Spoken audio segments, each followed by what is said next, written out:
Next question, from the point of view of a woman who is undergoing menstruation, postnatal bleeding, is it prohibited or optional for them to fast? To start. As far as the women who are undergoing the menstrual cycles or postnatal bleeding, according to our beloved Prophet Muhammad sallallahu alaihi wasallam, it's mentioned in Sahih Bukhari, also in Sahih Muslim, that it is forbidden for a woman to fast who is bleeding due to menstrual cycle or postnatal bleeding.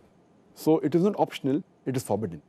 And the reason is because when the blood flows out in a lady, in a woman, she loses a lot of blood.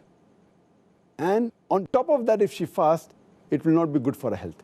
So Allah subhanahu wa ta'ala, it is His mercy that He has exempted them and made it compulsory not to fast, otherwise it may be damaging for the health. And Allah subhanahu wa ta'ala does not want to overburden any of the human beings. So that's the reason they are exempted from fasting. And even in the middle of the day, if the menstruation begins, they have to break their fast. Even if it begins a few minutes before sunset, they have to break their fast. But they have to compensate later on. But if they're undergoing the menstrual period, and if the period stops just before Fajr, even if they did not have a bath, they can start their fast. But if it ends even a few minutes after Fajr, they cannot fast. They have to break their fast and they have to compensate later on.